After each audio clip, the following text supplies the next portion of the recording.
Hi, and welcome to another episode of Hot Takes with me, the Silver Fox, and you are going to love this one. It seems that it is the beginning. It does indeed begin right here, right now. It is the end of Humza Yousaf, and it is the beginning, I think, of Kate Forbes' leadership campaign. She has accused him of not having any plans and not having any vision. She says he's lurching from crisis to failure to farce, and that she is the only one who can possibly lead the SNP to victory. She hasn't actually said those words, of course, but it is implied that she is the only choice going forward and that Humza's time has come. Now, I have said for some time now that I would be very surprised if Humza made it to Easter. Well, it's not Easter yet, and Kate is on her horse, charging into battle. Flags are fluttering, and you know she must have a power base. She wouldn't have said this without one. Is it her time? Is the time ripe? Is it the era of Kate Forbes? Let's take a look. So Kate Forbes launches a devastating attack on humiliated Humza Yousaf as she hints at her SNP leadership tilt. And it is something we've all been saying. We've been saying it for a long time now, that Forbes is the only one who's got the ability to defeat Humza Yousaf and who could be any kind of credible leader. You certainly don't want any of the old guard. They're all finished, done, yesterday's men. You've got some very weak currents who would be far worse than you believe than Humza Yousaf. There's very few that would lead. Now, I personally like Fergus Ewing, but I don't think Fergus Ewing is a leader. I do believe Kate Forbes is. But Fergus will be an excellent lieutenant. He will stand by her side, guiding her, overseeing, controlling, but not being in control. You know, the power behind the throne, but only with an encouraging word. Kate, I think, would be very much her own woman. But we'll look at this now. The former Scottish Government Finance Secretary claimed that the First Minister lacked a big vision for Scotland as she positioned herself as an SNP leader in waiting, which is what we've all been saying since the election. For a year now, we've all known it, that Kate should have been the leader. But what Kate's actually benefited from was not being a leader for a year. All this fallout and flack has all fallen on Humza Yousaf. He takes it all with him, and she walks in to a clean slate. Tabula rasa, as they say. And she is whiter than Caesar's wife. Kate Forbes has launched a new devastating attack on Humza Yousaf as she's hinted at a new tilt at the SNP leadership. She claimed that her old rival lacks a big vision for Scotland, like his predecessors as First Minister had.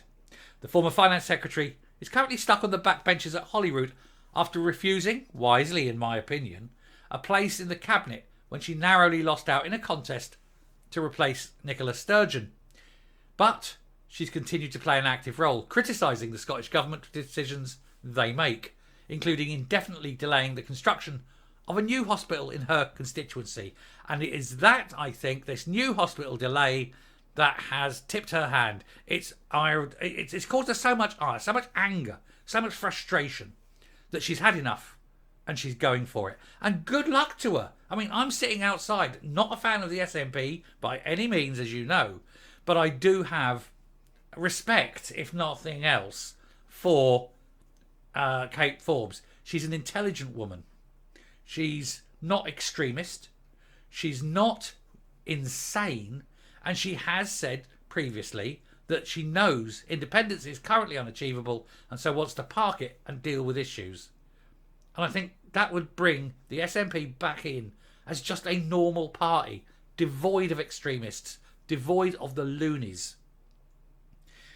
The only trouble is, of course, it weakens everyone else. But what do you do? I think it's irretrievably broken, but it may just save the people of Scotland for the next 2.5 years or so.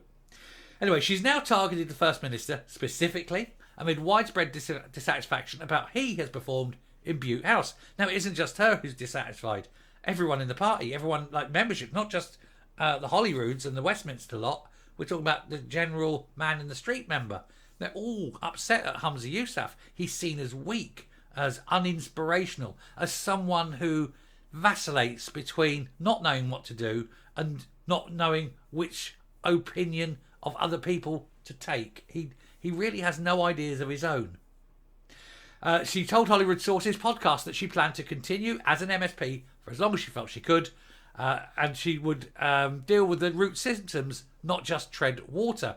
And she said, all of us need to be enthused and inspired by what the current big vision is for the individuals who are working there. We too need to be enthused, because if we're not, then there are alternative jobs.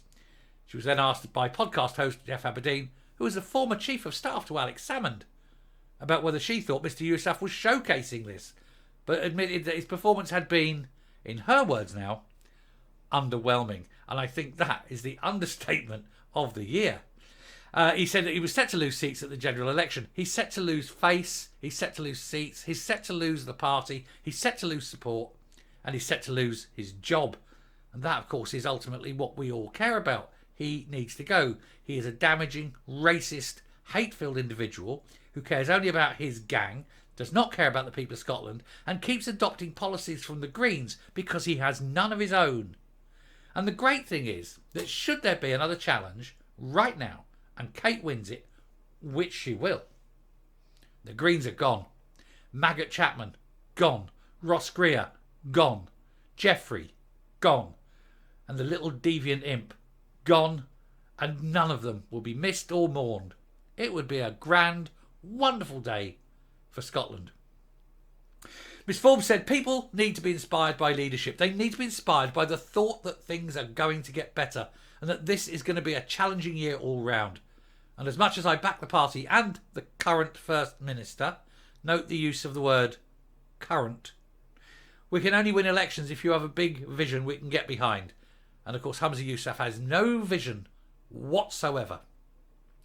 The polls have been unhappy reading for Mr. Yousaf. Ha ha, that's an understatement too. With some predicting that Labour will win more seats in Scotland at the next general election. Oh, more seats than the SNP for sure.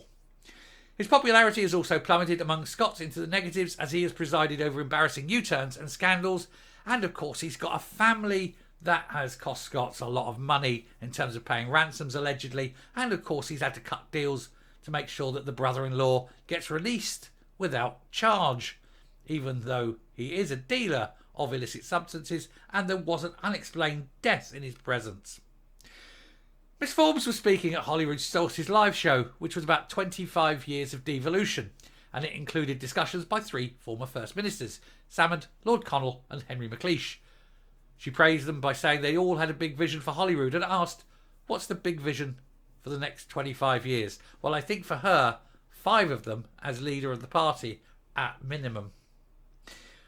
And, you know, there was this wonderful thing that she's going to do it. I think she will. I think this is it. I think this is the first salvo, and this is the first outright, plain up, in-your-face salvo against Humza Yousaf. And he knows it. There were calls within the SNP for Miss Forbes to be promoted to the Cabinet when the First Minister performed a reshuffle last month following the resignation of shamed Michael Matheson. But it did not happen. Because he's scared. He's absolutely terrified of Forbes. He knows. Give her an inch and she'll take a mile. She will be the next leader and he will be out, and so will the Greens. And so will a few others, I should say. Scottish Tories called her comments a devastating critique of the First Minister's leadership and utterly humiliating for him and the whole of the SNP on the eve of his first anniversary as leader. And I think the timing is deliberate. Chairman Craig Hoy added, Kate Forbes is correct to highlight Humza Yousaf's lack of vision. The same criticism levelled at him last month by Audit Scotland over his running of the NHS. He said, during his 12 months in charge, the crisis of our health service and classrooms have worsened. He's imposed a devastating tax-nax budget, ditched a series of failing flagship policies, cozied up to the anti-growth Greens, displayed appalling judgment in standing by his disgraced pal Michael Matheson, and continued to divide the country by doubling down on the SNP's independence obsession. Come on, Kate, do it, go for it, split your party, get rid of him, get rid of the Greens, put yourself in there and watch as you too lose a load of seats at the general election. But at least you will be sane. And that's the main thing. And of course, I would suggest not a racist. Coming up. So there we go. How long can it be? How long does Humza have left? Will he still make Easter? There's no guarantee, you know. Absolutely none at all. I've been saying he wouldn't make Easter. He may do. He may scrape past it. But not long, I think. Not long now. Count the days. Count the hours. Good old Kate. And it'll be nice to have someone like Kate in charge. Someone, you know, who's not entirely bonkers. Unfortunately, of course, she's got to pick a cabinet, which does mean she's going to have to pick some bonkers people, because there's an awful lot of bonkers people in the SNP. But at least she can give them the minor roles and get the sane ones into the positions of real power. But that's wait and see. Thanks very much for watching. I'll finish there. Round off. Do please hit the subscribe button, ring the bell, leave a like, leave a comment, please share the video. Definitely give a subscribe, because we are getting again up there. We want to build this channel up big, wide and round and massive so that you all hear the truth. Till next time, stay safe, stay well, and I'll speak to you later. Bye.